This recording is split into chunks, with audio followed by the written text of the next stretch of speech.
Dhaggeeffattoota keenya kabajamoo kun hordofaa jirtanii Oromiyaa Dijiitaal Miidiyaa qophii araddaa mariiti. Qophii araddaa marii yeroo garaagaraatti mata duree adda addaa qabadhee dhiyaadha.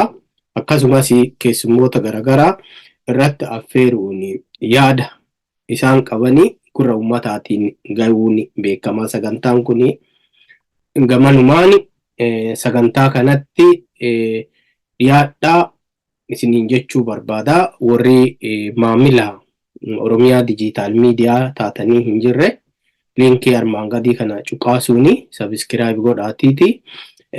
Wantoota nu yeroo garaagaraatti gurra uummataatiin geenyu akka isin dhaqqabu yoo barbaaddani mallattoo bilbilaas tuqaa laayik illee godhaa sheerii illee godhaa isiniin jechuu barbaada jechuudha.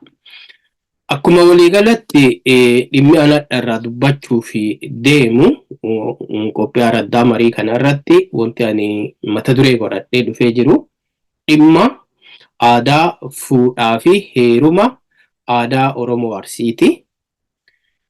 Aadaa isa kana yoo jedhu Oromoon Arsii badhaadha. Yoo jennu Oromoon Arsii daangaa badhaa qaba. Namoonni tokko tokko yoo waa'ee Oromoo Arsii kaasanii yeroo tokko tokko Baaleeni akka uummataatti namoonni fudhatan ni jiru. Oromoon Arsiini Baaleeni hin dabalata jechuu. Baale guutuun Arsii jechuudha. Baale Arsii akkasumatti Baale ummatni achi keessa jiraatu Arsii Baale immoo lafaa jechuudha. Isa kana yoo namoonni tokko tokko yeroo tokko tokkotti warri Baale akkas ta'ee maaliin Baale yeroo jedhan lafaa malee ummanni achi keessa jiraatu ummata Arsiiti jechuudha. Asumaan immoo wanti jechuu barbaadu dhimma kana irratti fuudhaa heeruma aadaa Oromoo Arsii kana yeroo irraa dubbadhu as yeroo tokko tokko namoonni tokko tokko maqaa Utaawaayuu jedhuun illee waamanii Oromoo Laangannoof as baddaa jechuun illee hin waamanii isaan naannoo Riifti Vaalii kanatti argaman jechuudha. Ani har'a irraa kaasuu barbaadu isa kana jechuudha. Oromoo Arsii Bahaa fakkeenyaa naannoo ol gololchaa shirkaa kanneen irraa osoo hin ta'in aadaa fuudhaa heerumaa Oromoo Arsii naannoo Utaawaayuu keessattuu sulula Qiinxamaa asii Riifti Vaalii jennuun kana argamu keessattuu kan badda daree fi baddaa Laangannoo wal qabate jechuu barbaadeeti.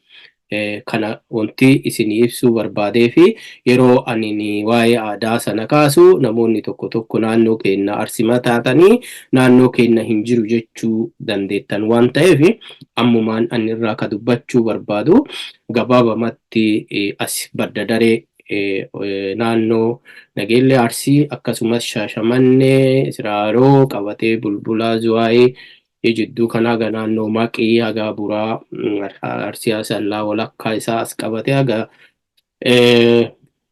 Dodolaa Kofalee kan naannoo kana irraa haasa'uu barbaada.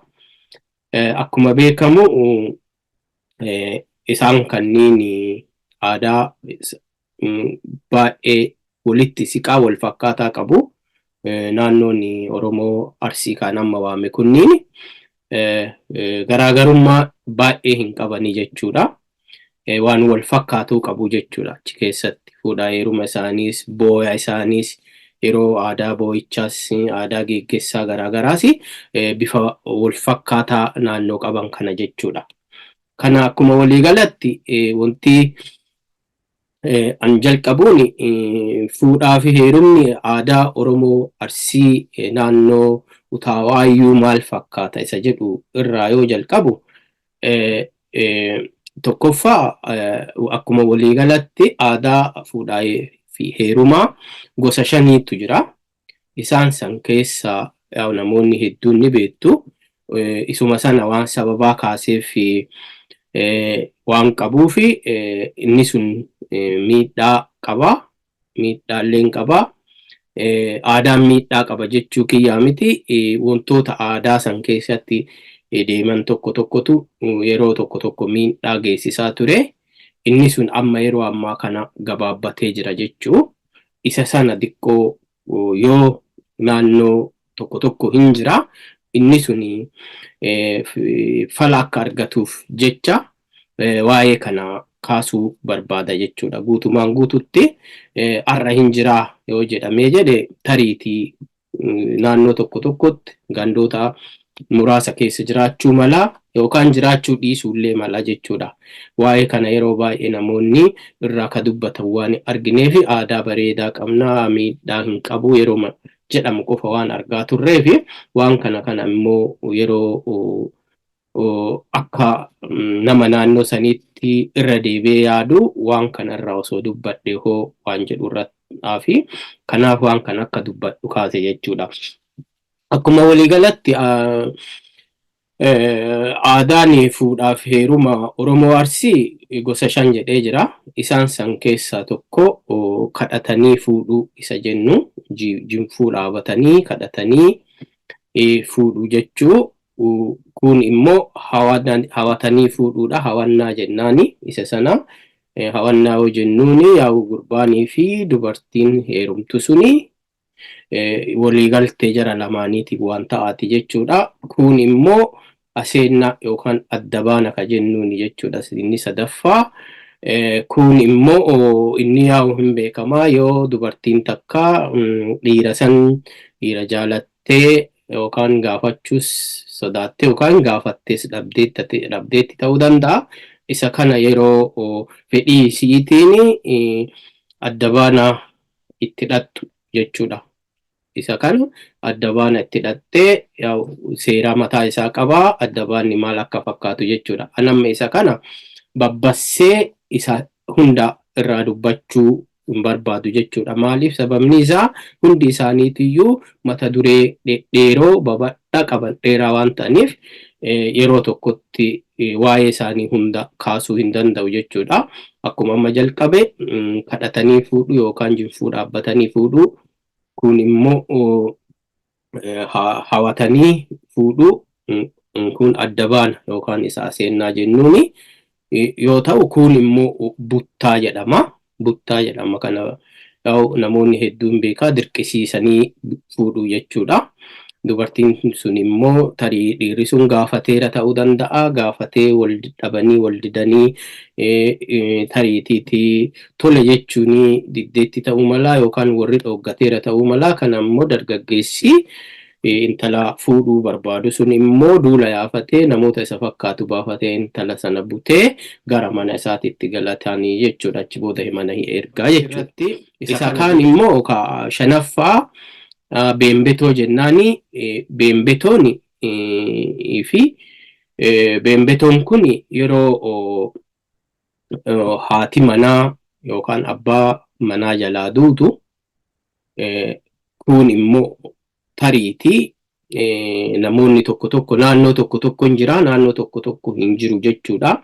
Warri intalaa immoo soddummaan kun akka itti fufu akka addan cinne waan barbaadanii fi dubartii biraa yoo manaa qabaatanii dubartii biraa tana fuudhaniiti abbaa manaa haati manaa jalaa duute gurbaa haati manaa jalaa duute sanii fi obboleettii sana kennu jechuudha. Kunini beembetoo jedhama. Beembetoo bakka buusuu jechuudha. San bakka buusanii fi jechuudha. Isuma kanaan immoo kanaan wal qabatee waluma fakkaata. Isa jahaffaallee jechuullee yoo baanne dhaala isa jennuudha. Dhaalli immoo ni jira jechuudha. Dhaallillee yeroo namni tokko abbaan manaa haadha manaa tokko irraa du'e immoo manuma sana keessaa obboleeyyan nama du'e sanii yookaan obboleessi hangafaa ta'uu danda'a, kamaandhaa ta'uu danda'a, ka jiddu galeessaa ta'uu danda'a. Inni kunini in dhaala jechuudha. Dhaaluu yookaan qe'ee sana abbaa manaa ta'ee bulchuu gargaaruu danda'a. Waa hedduun jechuudha. Isa kanniini keessaa amma anini wantini waa'ee kanarraa haasa'uu fi dhufee fi namoonni hedduun keenya Arsiin ijoolleen Arsii ilmaan Arsee keessattuu naannoo Riifti Vaalii waan kana aadaa kana sirriitti jala badhiftanii beektan jedhee yaada. Badhaadha mata duree isaanii takka takkaan kaasee yoo jedhe hin dheerata. Amma fakkeenya yoo waa'ee kadhannaa sanarraa yoo kadhatanii fuudhan irraa yoo jalqabee jedhe kuni baay'ee badhaadha. Inni haga fuudhanii haga guyyaa fuudhaa ga'utti wannoota jirutu jira. Isa kana yeroo biraa takka takkaan irraa dubbachuuf dhufa jechuudha. Aadaa fuudhaa fi heeruma Arsii kadhannaa maal fakkaata isa ka jedhu mata duree addaa qabadhee dhufa. Sana achi irraa kaafna jechuudha. Akkasuma ka buttaallee mata duree isaa qaba. Ka hawwiillee mata duree badhaa qaba. Ka seenaallee yookaan akkasumas waa hedduu adda baanaallee badhaadha. Kunis immoo beembetoonii fi kadhaalaallee mata duree isaa hedduu waan keessa darbu qaba jechuudha. Anamma isa kana keessatti wantoonni ani akka rakkoo ta'anii rakkooti jedhee kaasu tokko yeroo baay'ee irraa ka'amaa turee jira. Adda jiraachuu dhabuullee mala. Haa ta'u garuu wanta kana miidiyaa irratti namoonni bayanii kun rakkoo qaba ture waan jedhamu irraa hin dubbanne. Isuma kanaan wal qabateeti yeroo baay'ee waa'ee gabbaraallee ni ka'a. Waa'ee sanas diqqoo fuudhaa heerumaa aadaa kanaa Arsii kanaa wal qabatee gabaabsee kaasuu waan barbaaduuf jechuudha. Fakkeenyaaf yeroo waan beembetoo bira jalqabne ka rakkoo guddaa akka qabu ni beekama. Haa ta'u malee isa kana kan geggeeffamu kutaalee hundatti yookaan Oromiyaa Oromoo Arsii bakka hunda gosa hunda keessallee jiraachuu yoo baatee jedhe hin jira. Har'as hin jira jechuudha. Fakkeenyaaf maatii kiyya keessattuyyuu waan ta'amee ture waan beekuuf jechuudha. Ta'amee jira. Namoonni hedduu hin beekna jechuudha waan kana. Inni kun rakkoo guddaa qaba jedhee yaada akka kiyyatti. Rakkoon beembetoon qabu tokkoffaa fedhii jara lamaan walitti haadha manummaa fi abbaa manummaa ta'anii waliin jiraatuuf walitti dhufaa jiran sana kan eeggatee miti. Isa kana jechuun mentaal probleemii qabaata. Sammuu haati manaa sun immoo bakka buusanii obboleettiin isii waan duuteef mana sanatti haadha manaa obboleessa jechuun obboleessa isiiti. Abbaan manaa isii obboleessa ture. Haadha manaa isaa taatee yeroo dhuftu fudhatuu sammuu isii fudhatuu fi fudhatuu dhiisuu mala. Inni kunini rakkoo mataa isaa qaba jedhee yaada.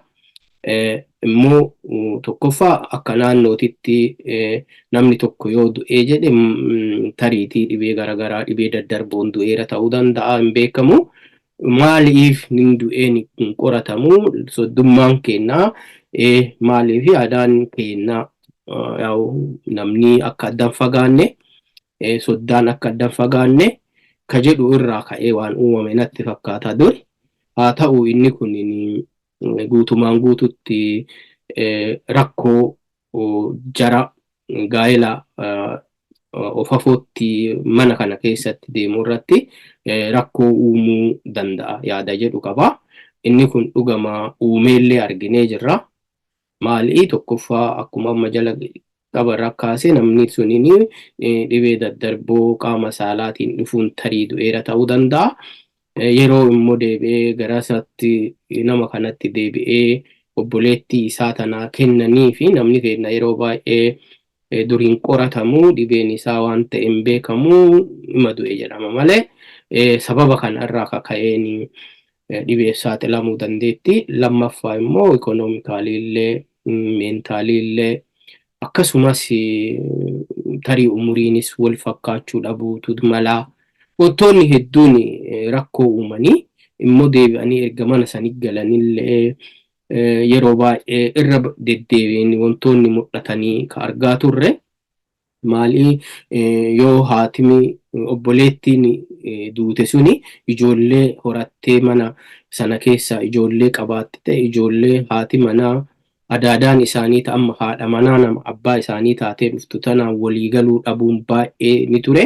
Baay'eellee uumama jechuudha. Namoonni tokko tokko ijoolleen afaanuma boofattee haadhateen na dhaaltee maal mana haadhateen na dhaalte jedhanii yeroo afaan baanii adaadaa isaanii sana yookaan haadha taate tana yeroo torchi yookaan sammuu miidhan ture. Inni kunniin beembetoon sababa kanaafi sababa baay'ee irraa kaka'een rakkoo qabaa jedhee yaada jechuudha. Tariitii akka aadaatti maaliif yaadamee wanti kunniin dur taa'ameera yoo jenne tariitii akkuma amma dura kaasuu yaale namoonni tokko tokko gaafa namni tokko dubartiin itti heerumsiisan mana sanii heerumsiisan gaafa duute immoo soddummaan keenya haphataa addaan gallaa wal jaalachuu irraa kaka'een waan uumame akka soddummaan sun cimee itti fufuuf jecha waan ta'ame natti fakkaata. Garuu kalaalame kallattii takka qofaan kalaalame jedhee yaada. Inni kun maali soddummaan sunini akka hin cinne yookaan akka hin haphanne qofatu laalame malee haadha manaa haarawaa nama kanaa yookaan ilma haati manaa jalaa duutee fi dhuftu kana illee kan wannaa godhatee miti giddu galeessa godhatee miti tarii inni nu jaalachuu dhabuu malaa waa hedduu kanneen otoo hin qoratini kallattii hammeenna qabu badaa ta'a jedhamee yaadamu sani osoo hin qoratiniti waan uumame waan itti yaadamee aadaa fuudhaaf heerumaa keessa gale jedhee yaada jechuudha. Isa kana furmaanni isaa maalillee yoo jennu furmaata isaa kana Oromooni namoonni na dhagaa jirtan na folchaa hayyoota baay'eetu waa'ee kanarraa beektanii namoonni hedduu waa'ee aadaa fuudhaaf heeruma Oromoo Arsii kana sirriitti gadi fageenyaan cidhallee baastanii dubartiin illee cidha baaftee dhiirrillee cidha baasee waliif fuudhee walitti heerumsiisee jiru hedduun waan jiruuf kan ijoollee ofiillee bifa adda addaatiin gosootaan jedhe kanaan keessaa tokkoon heerumsiisee yookaan ilmatti fuudheerullee hedduun ni jirtanii asitti hoffoltii gaafata. Haa ta'uu garuu inni kun aadaa miidhaadha jedhee yaada beembetooni yookaan waan bakka bu'iinsa obboleettii gaafa isiin lubbuun hin jirre obboleettii isii deebi'anii abbaa manaa sanaa kennuun yookaan beembetooni aadaa maleessa jedhee dhibbaan dhibbatti irraa dubbachuu barbaada jechuudha. Kanaaf warreen lakki aadaa bareedatu ture jettan yoo ta'e keessaan yookaan waliin marii godhuu hin dandeenya. Inni kunini akkuma kaase warroonni yookaan abboolee fi akaakilee fi abaabileen kenna gaafa waan kana uumanii gosa fuudhaa fi heerumaa kana uumanii wanti isaa yaadanii akkuma dura jedhee soddaa fi soddaan akka addan cinne waan jedhamu waan ta'eef jedhee isa kana qabadheeti garuu rakkinnaalee booda dhufan ka jiddugala godhatee miti jedhee sababa kanaafi aadaa silaa hafuu qabututu istiil amma hafee jira natti fakkaata. Guutuun guutuutti hin jiru garuu naannoo tokko tokko dhagaa jira hin jira jechuudha. Inni kuni completely hafuu qaba. Isa kana immoo mootummaan illee yookaan mootummaa yoo jedhu waajjirri fayyaaf eegumsaa fi fayyaa naannoo irratti hojjechuu qaba kan jedhu jechuu yaada akkasii qaba. Assaayimentiin kunini kallattiin waajjira eegumsa fayyaa naannoo ilaallata jechuudha. Inni biraa immoo kanumaan bira darbee inni biraa immoo rakkoolee aadaa kana keessatti akkuma beekamu buttaan maali yoo jedhee itti aansee buttaan mataan isaa rakkoo qaba jedha. Har'a garuu hin jiru maaliifi tokkoffaa mootummaan harka keessa galfatee balleesseera waan ta'eef jechuudha. Bishaan dhugaa waan dheeroo haasa'eef. Hayyee kanaafi buttaani yeroo ammaa kanatti irra guddaan badeera maaliifi mootummaan yeroo dheeraa dura harka keessa galfatee dhimma buttaa kana irratti adabbiilee garagaraa kaa'ee waan tureefi namoonni dhiisanii turanii haa ta'u garuu darbee har'allee inuma jira jechuudha. Bifa akka durii shimala qabatanii bayanii dubartii gabaa dhattee gabaa gagaltuuf karaa eeganii tumanii fardarra kaatanii deemanii suniin har'a hin jiru. Haa ta'u bifa garagaraatiin sobanii iddoo wayii geessanii akkasumas gara mana ofii haa ta'u iddoolee itti isiin deebitee namni isii waan sanarraa hambisuu hin dandeenye naannoo akkasii erga geessanii booda bifa amma fudhatamteetti amma heerumteetta taa'e jedhanii yeroo itti dirqisiisantu jira. Inni kun completely naannoo tokko tokkotti mootummaan bifa barbaadameen nagaa ummataa eeguu dhabuu danda'a jedhee yaada. Sababa kanaaf immoo baatee himattee dhageettii dhabuun illee hin jira jechuudha. Kanaaf buttaan mataan isaa rakkoo qaba. Rakkoon isaa maali yoo jenne jaalala gama tokkooti jedhee yaadaan jechuudha. Akka kiyyatti buttaani jaalala namni tokko jaalate durumaayyuu wanti dirqisiisuun dhufee fi waan wal dhabdeen jiruuf jechuudha. Ati gaafa ulee qabattee yookaan dubartii takka buttee dirqiin haadha manaa kee godhatuuf yaaddu wanti jiru hin jira jechuudha. Maaltu jira?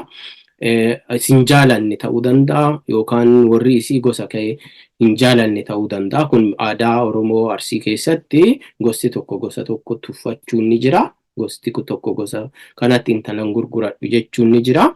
Kanarraa kaka'ee morka keessa galee namoonni gara buttaatti deema jechuudha. Kanaaf yeroo buttaa kanatti fedhiin nama lamaanii yoo akkuma beekamu namni tokko mana tokko ijaaree waliin jiraatuuf haadha manaa fi abbaa manaa ta'anii horanii waliin turuuf waliin buluuf ijoollee horatuu fi waliigaltetu firrisa jechuudha. Dirqama jalqaba waliigalteen jara lamaa barbaachisaadha waan ta'eef bakka waliigalteen jara lamaanii hin jirre kanatti immoo manni suniin dafee jiga jechuudha. Kanaaf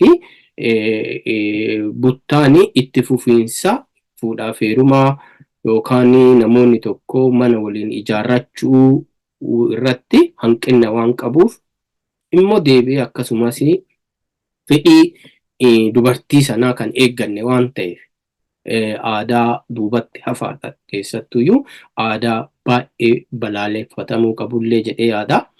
Inni kun almost hin jiru gosa amma jedhe kanaanii gosa sobanii gowwoomsanii butuutu jira malee kallattiin akka durii ulee qabatanii karaatti bayanii butuun hin jiru jechuudha. Sababbiin isaa maali? Dargaggeessi fuudha dhaabee yookaan jechuu biyyaa miti. Sodaa achi booda gaafa intala takka buttee galte mootummaan adabbii guddaa kaa'ee jira waan ta'eef adabbii sana sodaaf jecha wanti kun hafee jira. Immoo kun nuka adabbii sodaa osoo hin ta'in wanti kun completely yookaan guutumaan guututti hafuu kan qabu maali?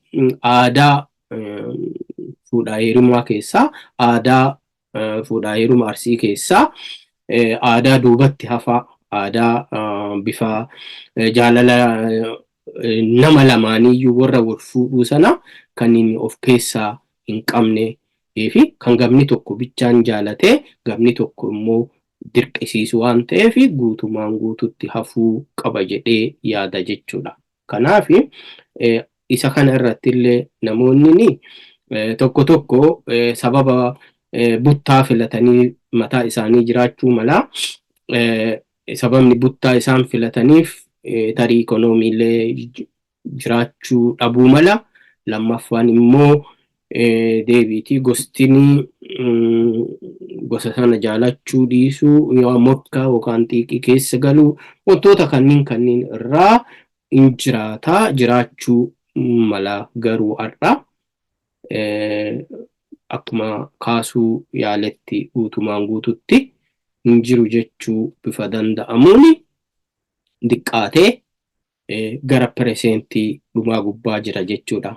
Waliigalatti wanti waa'ee kana kaaseef immoo inni kun aadaa fuudhaa heerumaa Oromoo Arsii keessaa aadaa xiqqoo fudhatama hin qabne jechuu fi kun maal jechuu barbaadeeti? Mirgi dubartoota as keessatti kan eegamee miti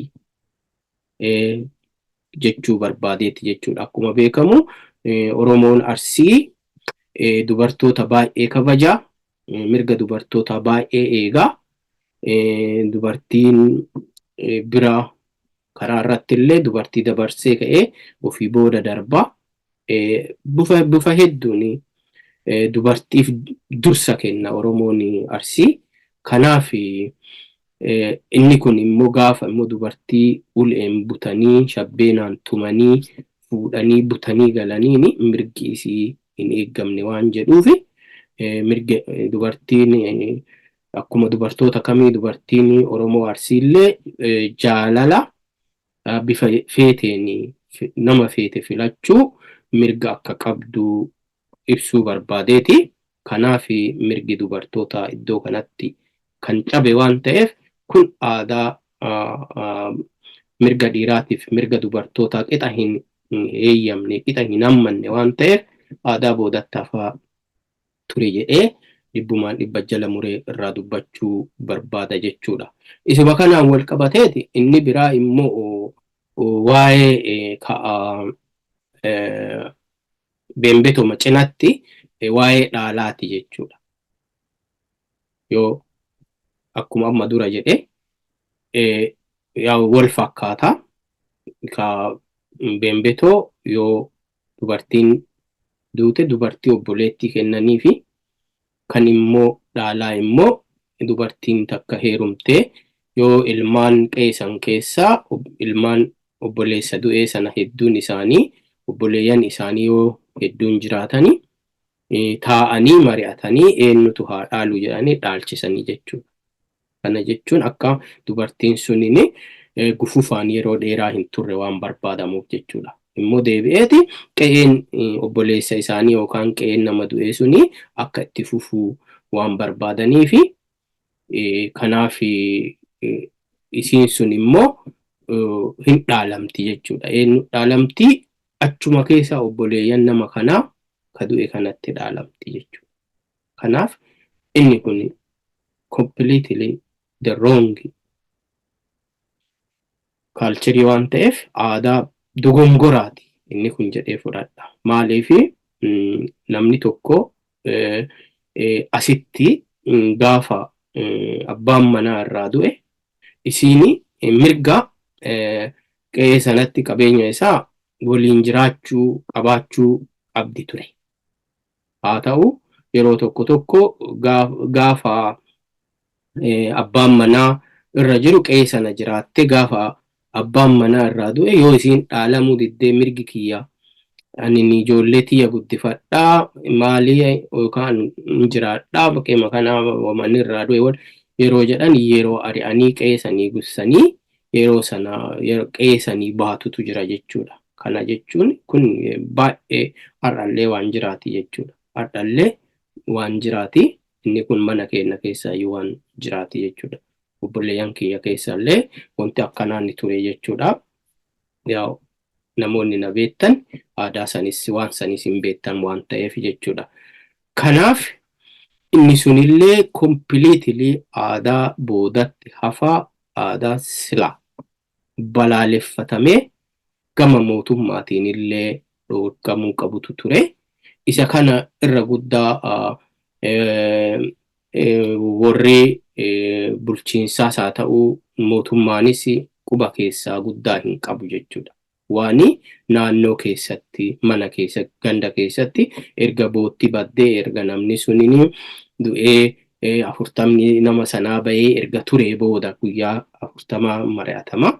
Gaafana immoo gaafa mari'atamee jedhe booda waan kana gadi bayanii gaafa isiin diddee immoo qe'ee sanii ari'amti.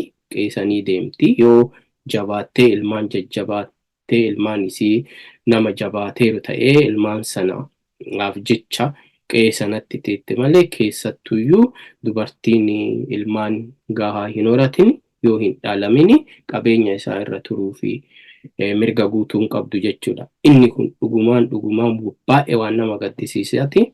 Maaliif yoo jenne namni tokko gaafa jaalalaan yookaan abbaa manaa sanaan jaalalaan bifa fuudha kamiin fuudha yeruma kamiinuu walittaa dhuftu kamiinuu walittaa heerumtu gaafa nama kana walii osoo jiraattu namni sun jalaa du'e isinuu tiraawumaa keessa jirti isinuu madaa addaa madaa sammuu gadda keessa jirti yeroo itti jajjabeeffamuu qabdu dhimma biraatiif saaxilamtee qe'ee sanii yeroo itti ari'amtuutu jira. Qe'ee yeroo gaafa lubbuun abbaan manaa jiru yookaan jaalalli jiru keessa jiraattee itti horuu fi pilaanii dheeraa qabaataa turte keessaa ari'amti jechuudha. Inni kun dhugumaa waan nama gaddisiisaati jechuudha. Walumaa galatti fuudhaa fi heerumni aadaa fuudhaa fi heeruma Oromoo Arsii bifoota kanaani miidhaa irraa dubbachuu waan barbaadee fi akkuma miidhaan jiru baay'ee wantoonni baay'een mishaanis ni jira jechuudha. Tariitii namoonni beembetoonni illee walitti dhufanii baay'ee wal jaalatanii waliin jiraatanii waliin horanii jira argineerra illee akkasuma kan dhaalamanii qe'ee sanatti akka gaariitti fufan argineerra garuu irra caalaa miidhatu jira jechuudhaa fi waa'ee miidhaa irraa dubbachuu barbaade jechuudha. Wanti kun addan jira taanaani completely waan hafuu qabu wantoota dubartii Oromoo Arsii miidhaatii mirga dubartii Oromoo Arsii waan cabsaati jechuudha. Isa kana completely wrong waan ta'eef dogongora guddaa waan ta'eef dhaabbatuu qaba. Dhimma akkanaa kana immoo deebi'eeti waajjirri eegumsa fayyaa aanaalee godinaalee fi naannolee dhimma kana gadi fageennaan akka hafuurratti hojjechuu qaba. Maaliif tokkoffaa meentaaliis haa ta'uu qaama fayyummaa qaama garagaraatiif illee saaxilamuu danda'anii inni kun fayyaa ilaallata waan ta'eef jechuudha.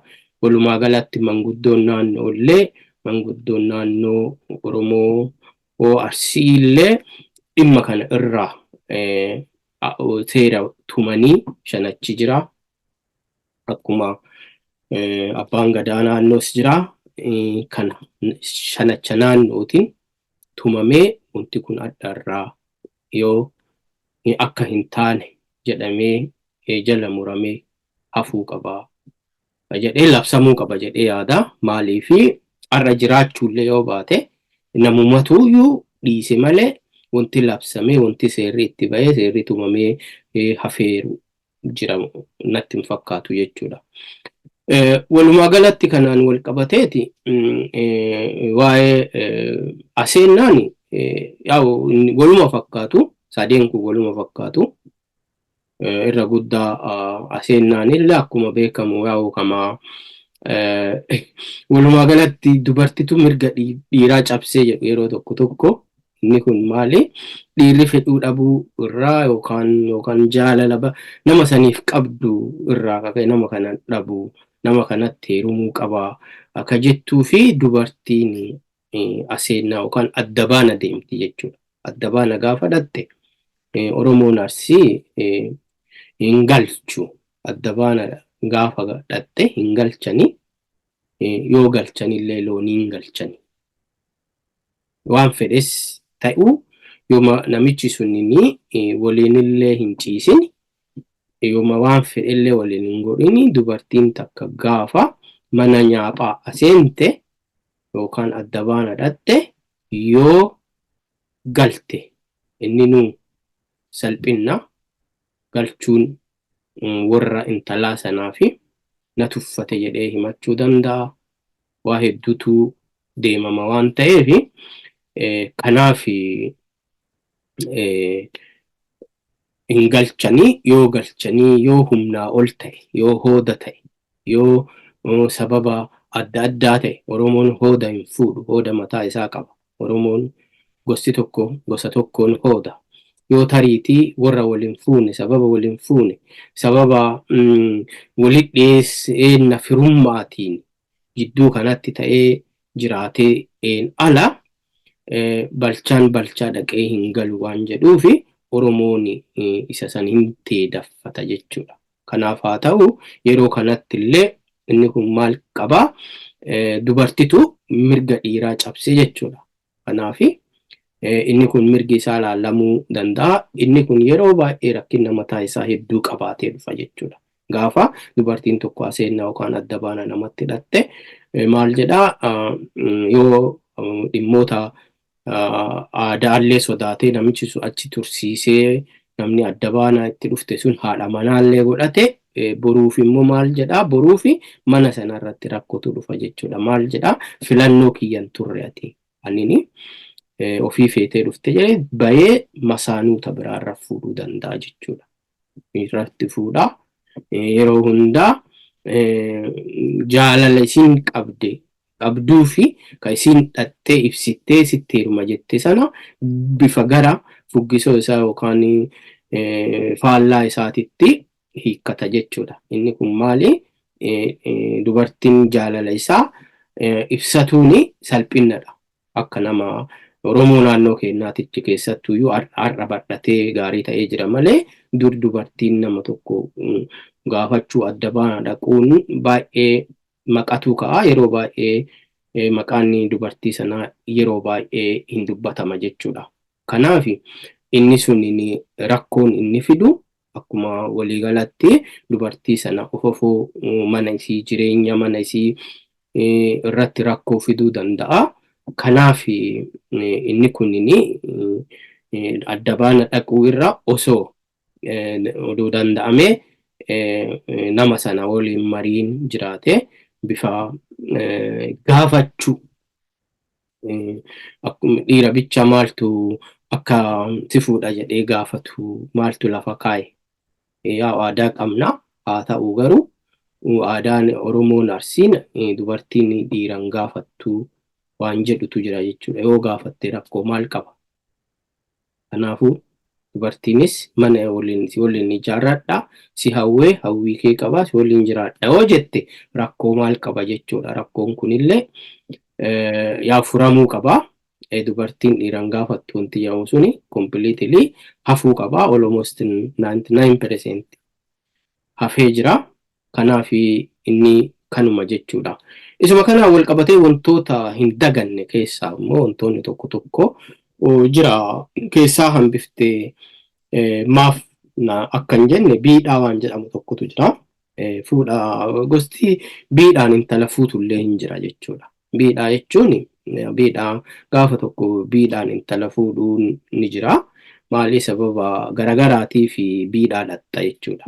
Maafi intala takka kadhattee yookaan intala takka gabbartee kadhattee maal jettee yoo intalti sun tariitii gosti sun intala sana nama biraa gara biraa si jalaa milissee gara biraatti si jalaa heerumsiise yookaan yoo kadhattee si dhooggate gosti tokko yoo si dhooggate yoo immoo tuffii adda addaa yookaan fuutee yoo si jalaa baafate buttee ta'uu danda'a garagaraatiin yoo inni si jalaa baafate keessattuu inni kun yeroo baay'ee dubartii takka yoo butanii jedhan buttaan kan wal qabate fuudha buttaan wal qabate irraa fi fuudha yeroo wal kaadu yookaan walii fi wanna jechuu yaada tokko irratti walii galanii yaada sana walii eeguu dhabuu gosoota lamaanii jidduutti uumamee waan dhufaati jechuudha.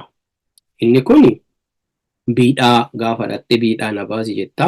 Biidhaa gaafa dhattu fe'atteetuma dhattee balbala sanitti yaa buutaa yaa achuma teettaa maal dhuftee sin kaasanii gaaddisa teettaa. Gaaddisa kana maaliif akka dhuftee jaarsa si waamanii jaarsatu si gaafata. Jaarsi sun gosa san gaafatee waa kanaaf dhufee biidhaa na baasi jedha. Gaafas yoo intala qabaate intala kennaa fi yoo intala hin qabaanne ka obboleessaa ka gorra ka ollaa ka maalii itti jechuudha. Kallattiin yeroo biidhaa dhaqanii laalanii dhaqanii kanaaf wantoonni hedduutu jira aadaa akka fuudhaa heerumatti leeyoo ta'uu baatee jedhee gosa hedduutu jira jechuudha. Reebuun wanta jennutu jira.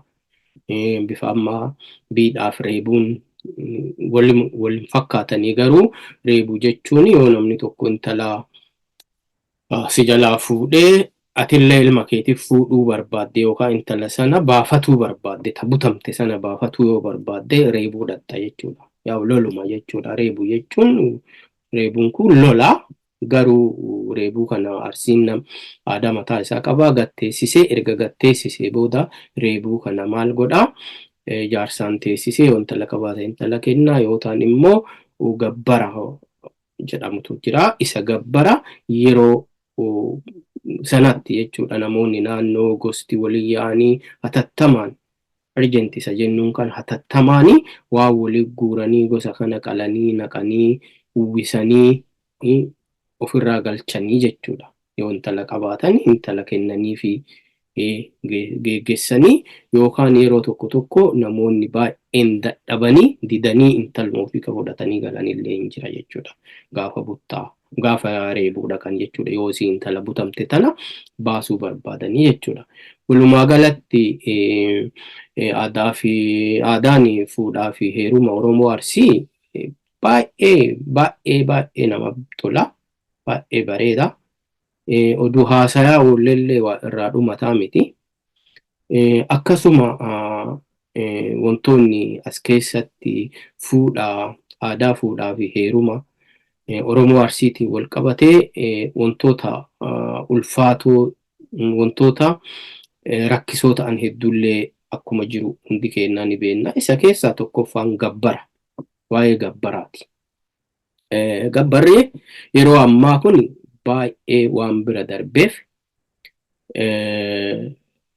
namoonni bifa intala fuudhuu itti dhiisanii naannoo biraatii Oromoo naannoo biraa irraa intala filatanii fuudhanii itu mul'ata. Isa kana jechuun Oromoon Arsii naannoo biraa irraa intalan fuudhiin jechuu miti.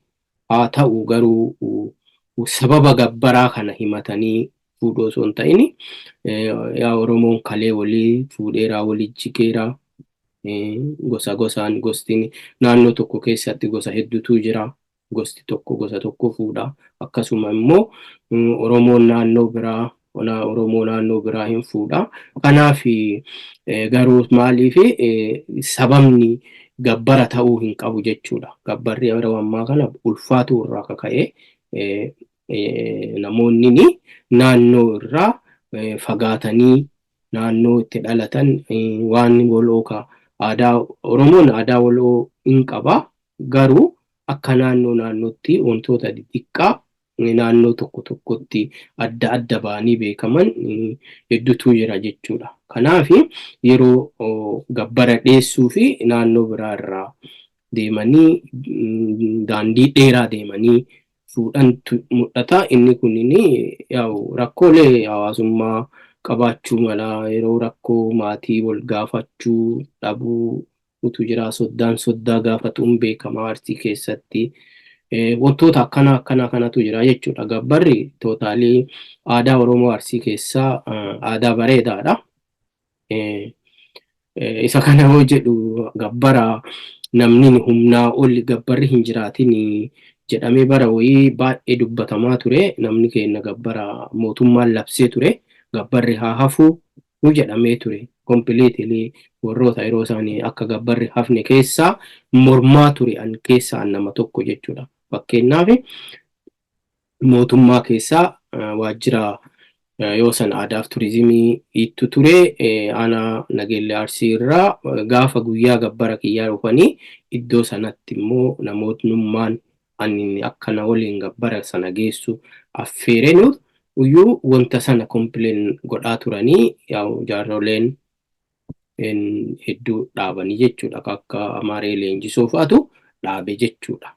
Warroota waan san kaasanii jedhanii jechuudha. Yeroo sanatti gabbarri haa hafu yeroo jedhame keessatti waan sana ture jechuudha. Bara 2004 jechuudha. Kanaaf warroonni gabbarri akka hafne jedhee dubbatu keessaa nama tokko dubartii qaba jechuufi miti. Dubartii qaba irra caalaa haa ta'u maaliif dhugama aadaa mi'aayaadha, aadaa bareedaadha. Namni waan mishaa fudhatu tokkoo fi vaaliyuu kennuu qaba waan jedhu irraa kaka'e gabbarri likkitti haga murtaa'etti kan humnaa ol hin taane kan haga qabeenya boru uummanni walitti dhufu sun waliin jiraatu kan hin diigin hin faallessini. Kennaan maatii walii kennuun gosti gosa kennuun maali jaalala dabala malee jibbiinsa hin dabalu. Tuffiillee hin qabaatu jechuudha. Gosti gosa walii hin tuffatu jechuudha. Yoo gaafa intala takka gabbartee fuutee jette gabbaree fuudhe jedhanii yoo ta'an gaafa kaan immoo lakki nasaa argatee sadaqama fudhatellee ka jedhamtu jira. Inni kun hamilee dubartii sanaatiifillee hamilee gosa saniitiifillee hamilee maatii saniitiifillee sirriidhaa miti jechuudha. Kanaaf irra guddaa baay'ee aadaa baay'ee namatti tolaadha. Namoonni waa'ee aadaa Oromoo Arsii fuudhaa heerumaa ta'ee boo'icha wal gargaarsa hedduutu jira.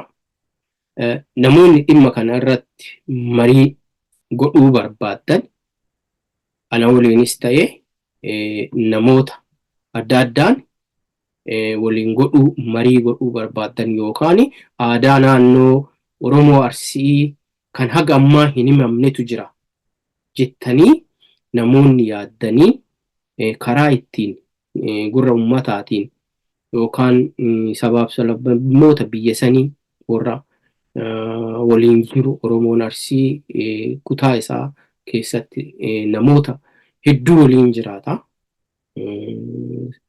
Biyya san keessa guutuun naannoon keenya Itoophiyaa kan ibsu naannoo keenya jedhee yaadaan akka kiyyatti. Kanaaf namoonni marii waa akkana badhaa kana godhuu barbaadan dubartis haa ta'u dhiirri hundi keessanuu waltajjii cimaa qopheessuu hin danda'a. Isa kana na dubbisa kophaa keessanitti illee akkan amma waa'ee kophaa taa'ee waa'ee aadaa, waa'ee naannoo, waa'ee beeku irraa dubbadhaa jiru. Namoonni dubbatuu barbaadanillee isin irraa fuudhee ummataan isinii ga'uu aadama ummataa sana anama wanta nas ta'aasaa jiru kun waan keessa guddadhe waan argaa guddadhe waan keessa darbe waan ta'eef wanti kunini yeroo dhaabbadhee yaadu yeroo taa'ee yaadu yeroo ciisee yaadu asirratti sirrii miti. Asirratti immoo baay'ee bareedaa baay'ee mishaadha waan jedhee yaaduu fi waan kana irraa dubbachuu barbaade jechuudha. Aadaan ofii faaya kenna immoo numatu ol kaawwata jechuudha. Oromoon yoo mammaaf akkuma faayaan gatanii akka badutti kaayanii jedhanii jechuudha. Aadaan teenya amma akkas taatee jirti jechuudha. Nu amma maal godhuu qabna? Aadaa faaya teenya taate aadaa bareedduu tana maal godhuu qabna? Bifa hundaaniyyuu kan bu'aas haa ta'u, kan wal gargaarsaas haa ta'u, waa hedduutu jira. Aadaa weedduu looniitu jira, hamoomotatu jira, waa hedduutu jira.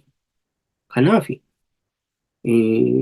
yoo namoonni yeroo qabdan, namoonni fedhii qabdan waan kana irratti marii gootanii yookaan marii goonee waliin mari'annee yookaan kophattillee sagantaa waltajjii tokko qopheessinee yookaan kan amma anuyyuu haasa'e kana namni gaafii asitti sirrii miti asis silaa akkana jettan mormii ka qabdan yoo jiraate fi naqa jechuullee sirrii miti akkanallee ka jettan yoo jiraattani welcome balballi kiyya banaadha.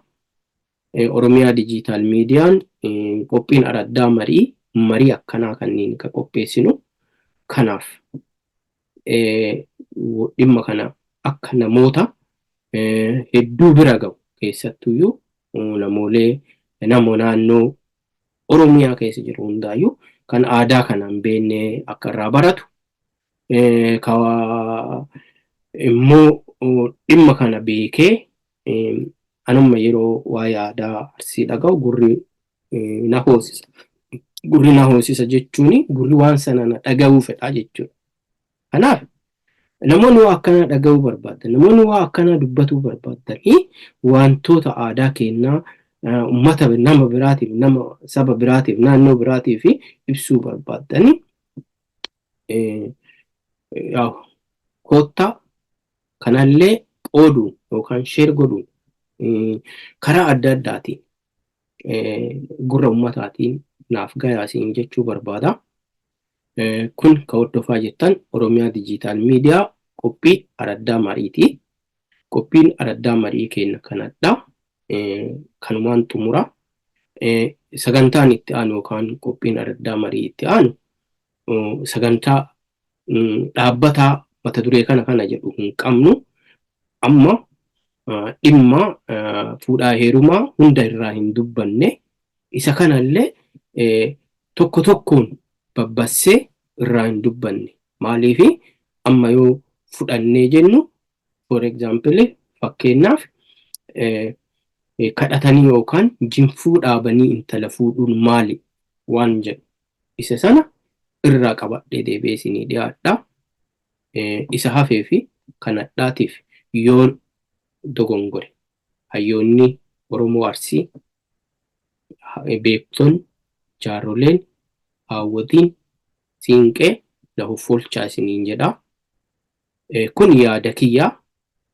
Isa kanallee aadaan hammeenyaan qabu aadaan hammeenya aadicha osoo hin ta'in dhimma gocha aadaa sana keessatti naanna'utu rakkoo qaba jedhe malee aadichi rakkoo qabaa jechuutti hin jiru jechuudha. Kanaaf aadaa bareedaa akkanaa kana kan tiffamee eegamee dhalootatti darbuu qabu eennee tissinee dhalootaa gara dhalootaatti haa dabarsinu. Kan hafuu qabu immoo hambifnee kan moderni isa kana yeroo baay'ee yeroo isaatii haadhamu boorsaa irratti hojjetaa ture yeroo kitaaballee itti hin beekna. Kanaaf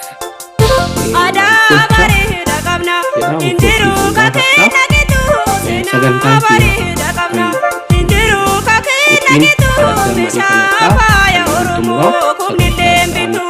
amma deebinee wal arginutti nagayaa naaf turaa horaa deebanaa isinii